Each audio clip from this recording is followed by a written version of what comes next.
অন্য দলগুলো যেখানে চাঁদাবাজি, লবিং ও গ্রুপিং নিয়ে ব্যস্ত, সেখানে জামায়াতে ইসলামী আগামী সংসদ নির্বাচনে জয়ী হতে তৎপরতা শুরু করেছে। শুধু নির্বাচনী মাঠ নয়, দলটি তাদের প্রার্থীদের নামও ঘোষণা শুরু করেছে। নির্বাচনী প্রস্তুতির ধারাবাহিকতায় শরীয়তপুরে ৩টি সংসদীয় আসনেই এবার জামায়াতের চূড়ান্ত প্রার্থীর নাম সামনে এসেছে।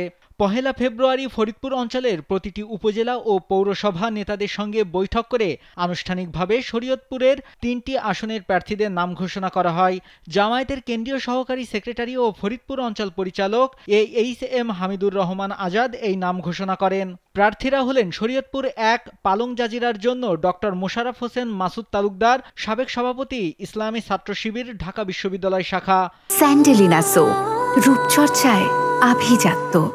শরীয়তপুর ২ নারিয়া ও সখীপুরের জন্য অধ্যাপক doctor Mahmud Hossain Bakaul, secretary general, জাতীয় চিকিৎসক সংগঠন, ন্যাশনাল ডক্টরস ফোরাম এনডিএফ ও শরীয়তপুর ৩ আসনের জন্য মোহাম্মদ আজহারুল ইসলাম, কোষাধ্যক্ষ, বাংলাদেশ শ্রমিক কল্যাণ ফেডারেশন। এই ৩ প্রার্থীকে এখন থেকে ভোটের মাঠে প্রচারণা চালিয়ে যাওয়ার জন্য নির্দেশনা দেওয়া হয়েছে। পাশাপাশি উপজেলা ও ইউনিয়ন পর্যায়ের নেতাদের মাঠ চষে বেড়ানোর জন্য নির্দেশনা দেন। জামায়াতের এ ঘোষণায় শরীয়তপুর জামায়াতের সকল স্তরের নেতাকর্মীদের মাঝে উৎসব উদ্দীপনা শুরু হয়। সোশ্যাল মিডিয়াতে তাদের প্রার্থীদের ছবি দিয়ে প্রচারণা শুরু করে দিয়েছে তারা। জামায়াতে ইসলামী শরীয়তপুর জেলা শাখার নায়েবে আমির এ.কে.এম. মকবুল হোসেন কালবেলাকে বলেন, আমাদের ৩ জন প্রার্থী জননন্দিত, তৃণমূলে তাদের চাহিদা আকাশ ছোঁয়া। আগামী নির্বাচনে শরীয়তপুরের ৩টি আসনে মানুষ তাদের প্রিয় প্রার্থীদের ভোট দেওয়ার জন্য সদা প্রস্তুত।